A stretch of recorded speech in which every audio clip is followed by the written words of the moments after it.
વિસનગર શહેરના કમાણા રોડ ઉપર આવેલ આદર્શ વિદ્યાલયના દરવાજા આગળ જ ગંદકીના ઢગલા જોતા શાળાના બાળકોમાં રોગચાળો ફેલાવવાની શક્યતા વધી રહી છે। ત્યારે વિસનગર નગરપાલિકાના સત્તાધીશો દ્વારા ગંભીરતાથી કોઈ કાર્યવાહી કરવામાં આવશે ખરી કે પછી હોતી હૈ ચલતી હૈ જ ચાલે રાખશે?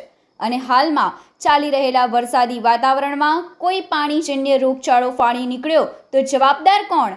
શહેરના મુખ્ય માર્ગ હોવા છતાં નગરપાલિકા દ્વારા કોઈ નક્કર કામગીરી કરવામાં આવતી નથી। સમાચાર અને જાહેરાત માટે સંપર્ક કરો પ્રકાશ સોની 94 294 35 034, અલ્પેશ બારોટ 93 774 26 544। વિસનગર કે ન્યૂઝ।